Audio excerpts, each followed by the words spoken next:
ಎಲ್ಲರಿಗೂ ನಮಸ್ಕಾರ. ನನ್ನ ಹೆಸರು ವಿಘ್ನೇಶ್ ಎನ್ ಲಕ್ಕುಮನೆ ಯೂಟ್ಯೂಬ್ ಚಾನೆಲ್ಗೆ ಸ್ವಾಗತ ಸುಸ್ವಾಗತ. ಸ್ನೇಹಿತರೆ, ಇವತ್ತಿನ ಈ ಒಂದು ವಿಡಿಯೋದಲ್ಲಿ ನಾವು ನಿಮಗೆ ಪರಶುರಾಮರ ಜನ್ಮ ರಹಸ್ಯದ ಬಗ್ಗೆ ತಿಳಿಸಲಿದ್ದೇವೆ. ಸ್ನೇಹಿತರೆ, ಪರಶುರಾಮರು ಕ್ಷತ್ರಿಯರ ಅಥವಾ ಬ್ರಾಹ್ಮಣರ?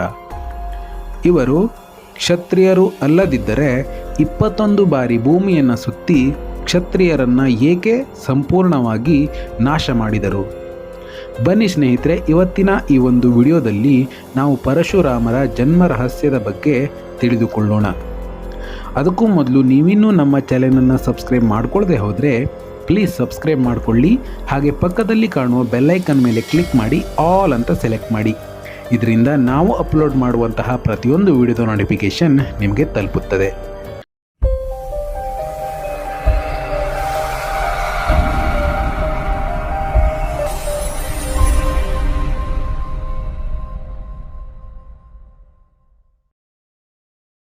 ಸ್ನೇಹಿತರೆ, ನಿಮಗೆಲ್ಲ ಇದು ತಿಳಿದೇ ಇರಬಹುದು. ಪರಶುರಾಮರು ಬ್ರಹ್ಮದೇವನ ಪುತ್ರನಾದ ಬಿಹು ಮಹರ್ಷಿಯ ವಂಶದವರಾಗಿದ್ದಾರೆ. ಮಹರ್ಷಿ ಬಿಹುವಿನ ಮಗ ರುಚಿಕ ಮಹರ್ಷಿ. ಈ ರುಚಿಕ ಮಹರ್ಷಿಯು ಮದುವೆಯಾಗಲು ಯೋಗ್ಯವಾದಂತಹ ಸಮಯದಲ್ಲಿ ಅವರು ಕನೋಜದ ರಾಜ ಗಾದೆ ಹತ್ತಿರ ಹೋಗುತ್ತಾರೆ. ಹಾಗೆ ಅವನ ಮಗಳಾದ ಸತ್ಯವತಿಯನ್ನು ವಿವಾಹವಾಗುವುದಾಗಿ ತಿಳಿಸುತ್ತಾರೆ. ಸತ್ಯವತಿಯು ತಂದೆ ತಾಯಿಯ ಒಬ್ಬಳೇ ಮಗಳಾಗಿದ್ದಳು. ಇದರ ಹೊರತಾಗಿಯೂ ರಾಜ ಗಾದಿಯು ಮಹರ್ಷಿ ರುಚಿಕನ ಶಾಪದ ಭಯದಿಂದಾಗಿ ಅವರ ಮಾತನ್ನು ಅಲ್ಲಗಳೆಯಲು ಸಾಧ್ಯವಿರಲಿಲ್ಲ. ಹೀಗಾಗಿ ಅವನು ತನ್ನ ಒಬ್ಬಳು ಮಗಳನ್ನು ಮಹರ್ಷಿ ರುಚಿಕನಿಗೆ ವಿವಾಹ ಮಾಡಿ ಕೊಡುತ್ತಾರೆ. ಸ್ನೇಹಿತರೆ, ಹೀಗಿರುವಾಗ ಒಂದು ದಿನ ಬಿಹು ಮಹರ್ಷಿಯು ತನ್ನ ಮಗನಾದ ರುಚಿಕ ಮಹರ್ಷಿಯ ಆಶ್ರಮಕ್ಕೆ ಬರುತ್ತಾರೆ. ಆ ಆಶ್ರಮದಲ್ಲಿ ತನ್ನ ಸೊಸೆಯಾದ ಸತ್ಯವತಿಯನ್ನು ನೋಡಿ ಬಹಳ ಸಂತೋಷ ಪಡುತ್ತಾರೆ. ಹಾಗೆ ಅವರು ಸತ್ಯವತಿಯಲ್ಲಿ ಹೀಗೆ ಕೇಳುತ್ತಾರೆ, ನೀನು ನನ್ನಲ್ಲಿ ಯಾವ ವರವನ್ನು ಬೇಕಾದರೂ ಪಡೆದುಕೊಳ್ಳಬಹುದು. ಆಗ ಸತ್ಯವತಿಗೆ ತನ್ನ ತಂದೆ ತಾಯಿಯ ನೆನಪಾಗುತ್ತದೆ. ಅವರ ಬಳಿಯಲ್ಲಿ ಅವರ ಪೀಳಿಗೆಯನ್ನು ಮುಂದುವರಿಸಿಕೊಂಡು ಹೋಗಲು ಯಾವುದೇ ಸಂತಾನ ಇರುವುದಿಲ್ಲ.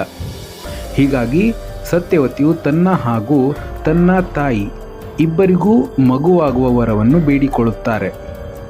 ಆಗ ಬಿಹು ಮಹರ್ಷಿಯು ಸತ್ಯವತಿಗೆ 2 ಬೇರೆ ಬೇರೆ ಹಣ್ಣುಗಳನ್ನು ಕೊಟ್ಟು ಹೀಗೆ ಹೇಳುತ್ತಾರೆ, ಈ ಹಣ್ಣನ್ನು ನೀನು ತಿನ್ನು, ಹಾಗೆ ಇನ್ನೊಂದು ಹಣ್ಣನ್ನು ನಿನ್ನ ತಾಯಿಗೆ ತಿನ್ನಲು ಕೊಡು. ಹಾಗೆ ಸತ್ಯವತಿಗೆ ಅತ್ತಿಯ ಮರ ಹಾಗೂ ಸತ್ಯವತಿಯ ತಾಯಿಗೆ ಆಲದ ಮರವನ್ನು ತಬ್ಬಿಕೊಳ್ಳಲು ಹೇಳುತ್ತಾರೆ. ಸ್ನೇಹಿತರೆ, ಸತ್ಯವತಿಯು ಬಹಳ ಸಂತೋಷದಿಂದ ಬಿಹು ಮಹರ್ಷಿಯು ನೀಡಿದ ಹಣ್ಣನ್ನು ತನ್ನ ತಾಯಿ ಇದ್ದಲ್ಲಿಗೆ ತೆಗೆದುಕೊಂಡು ಹೋಗುತ್ತಾರೆ. ಆದರೆ ಅವಳ ತಾಯಿಯು ಆ ಹಣ್ಣನ್ನು ಬದಲಾಯಿಸುತ್ತಾಳೆ. ಅವಳು ಸತ್ಯವತಿಗೆ ನೀಡಿದಂತಹ ಹಣ್ಣನ್ನು ತಿಂದು ತನಗೆ ನೀಡಿದಂತಹ ಹಣ್ಣನ್ನು ಸತ್ಯವತಿಗೆ ತಿನ್ನಿಸುತ್ತಾಳೆ.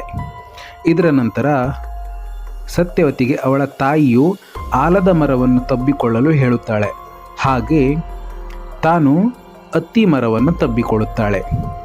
ಹೀಗೆ ಕೆಲವು ವರ್ಷಗಳ ನಂತರ ಬಿಹು ಮಹರ್ಷಿಗಳು ಪುನಃ ತಮ್ಮ ಮಗನ ಆಶ್ರಮಕ್ಕೆ ಬರುತ್ತಾರೆ.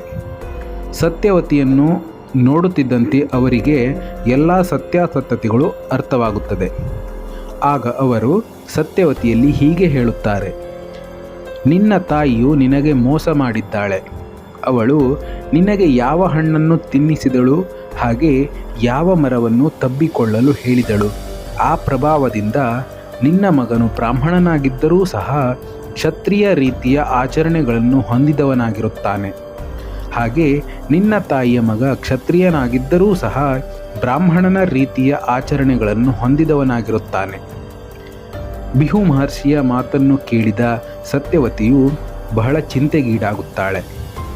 ಹೀಗೆ ಸತ್ಯವತಿಯು ಬಿಹು ಮಹರ್ಷಿಯಲ್ಲಿ ಹೀಗೆ ವಿನಂತಿ ಮಾಡಿಕೊಳ್ಳುತ್ತಾಳೆ, ಹೇ ಪ್ರಭು, ನಾನೊಬ್ಬ ಬ್ರಾಹ್ಮಣನ ಹೆಂಡತಿಯಾಗಿದ್ದೇನೆ. ನನ್ನ ಗರ್ಭದಲ್ಲಿ ಕ್ಷತ್ರಿಯರ ಆಚರಣೆಯನ್ನು ಮಾಡುವಂತಹ ಮಗು ಹೇಗೆ ಹುಟ್ಟಲು ಸಾಧ್ಯ?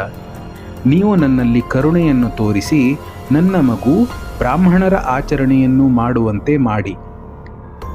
ತನ್ನ ಸೊಸೆಯ ಮಾತನ್ನು ಕೇಳಿದ ಬಿಹು ಮಹರ್ಷಿಗೆ ಕರುಣೆ ಉಂಟಾಗಿ ಹೀಗೆ ಹೇಳುತ್ತಾರೆ. ನಿನ್ನ ಮಗ ಬ್ರಾಹ್ಮಣರ ಆಚರಣೆಯನ್ನು ಮಾಡುವಂಥವನಾಗಿರುತ್ತಾನೆ, ಆದರೆ ನಿನ್ನ ಒಂದು ಮೊಮ್ಮಗ ಖಂಡಿತವಾಗಿಯೂ ಕ್ಷತ್ರಿಯ ಆಚರಣೆಯನ್ನು ಹೊಂದಿದವನಾಗಿರುತ್ತಾನೆ. ಬಿಹು ಮಹರ್ಷಿಯ ಆಶೀರ್ವಾದದಿಂದ ಸತ್ಯವತಿಯ ಗರ್ಭದಿಂದ ಜಮದಗ್ನಿ ಮುನಿಯ ಜನ್ಮವಾಗುತ್ತದೆ. ಅವರು ಸಂಪೂರ್ಣವಾಗಿ ಬ್ರಾಹ್ಮಣ ಸಂಸ್ಕಾರಗಳನ್ನು ಆಚರಣೆಗಳನ್ನು ಮಾಡುವಂತಹ ಋಷಿಯಾಗಿರುತ್ತಾರೆ. ಈ ಜಮದಗ್ನಿ ಮುನಿಯು ತನ್ನ ಶಿಕ್ಷಣವನ್ನೆಲ್ಲ ಸಂಪೂರ್ಣವಾಗಿ ಮುಗಿಸಿ ವಿವಾಹದ ವಯಸ್ಸಿಗೆ ಬರುತ್ತಾರೆ. ಆಗ ಅವರು ರಾಜ ಪ್ರಸೇನನ ಬಳಿ ಹೋಗಿ ಅವನ ಮಗಳಾದ ರೇಣುಕಾಳನ್ನು ತನಗೆ ವಿವಾಹ ಮಾಡಿ ಕೊಡುವುದಾಗಿ ಕೇಳುತ್ತಾರೆ. ಆಗ ರಾಜ ಪ್ರಸೇನನು ಸಂತೋಷದಿಂದ ತನ್ನ ಮಗಳ ವಿವಾಹವನ್ನು ಜಮದಗ್ನಿ ಋಷಿಯ ಜೊತೆಗೆ ಮಾಡಿಕೊಡುತ್ತಾರೆ. ಹೀಗೆ ರೇಣುಕಾದೇವಿ ಹಾಗೂ ಜಮದಗ್ನಿಯು 5 ಗಂಡು ಮಕ್ಕಳಿಗೆ ಜನ್ಮವನ್ನು ನೀಡುತ್ತಾರೆ. ಇದರಲ್ಲಿ ಆ ಎಲ್ಲ ಮಕ್ಕಳಿಗಿಂತ ಚಿಕ್ಕವರು ಪರಶುರಾಮರಾಗಿರುತ್ತಾರೆ. ಹೀಗೆ ಅವರು ತನ್ನ ಅಜ್ಜಿಯಾದ ಸತ್ಯವತಿಯ ತಪ್ಪಿನ ಕಾರಣದಿಂದಾಗಿ ಬ್ರಾಹ್ಮಣರಾಗಿದ್ದರೂ ಸಹ ಕ್ಷತ್ರಿಯ ಧರ್ಮವನ್ನು ಆಚರಿಸುತ್ತಾರೆ. ಸ್ನೇಹಿತರೆ, ಇದಾಗಿತ್ತು ಇವತ್ತಿನ ವಿಡಿಯೋ. ಈ ಮಾಹಿತಿ ನಿಮಗೆ ಹೇಗನ್ನಿಸ್ತು? ನಿಮ್ಮ ಅಭಿಪ್ರಾಯವನ್ನು ಕೆಳಗಡೆ ಕಮೆಂಟ್ ಬಾಕ್ಸ್ನಲ್ಲಿ ಕಮೆಂಟ್ ಮಾಡಿ ತಿಳಿಸಿ. ವಿಡಿಯೋ ಇಷ್ಟ ಆಗಿದ್ದರೆ ಪ್ಲೀಸ್ ಈ ವಿಡಿಯೋಗೊಂದು ಲೈಕ್ ಮಾಡಿ, ಹೆಚ್ಚಾಗಿ ಶೇರ್ ಮಾಡಿ, ಮತ್ತು ಇದೇ ರೀತಿಯ ಇನ್ನಷ್ಟು ಹೆಚ್ಚಿನ ಇಂಟರೆಸ್ಟಿಂಗ್ ವಿಡಿಯೋಸ್ಗಳಿಗಾಗಿ ನಮ್ಮ ಚಾನೆಲನ್ನು ಸಬ್ಸ್ಕ್ರೈಬ್ ಮಾಡಿಕೊಳ್ಳಿ. ವಿಡಿಯೋ ನೋಡಿದ್ದಕ್ಕಾಗಿ ಧನ್ಯವಾದಗಳು. ಜೈ ಹಿಂದ್, ಜೈ ಕರ್ನಾಟಕ.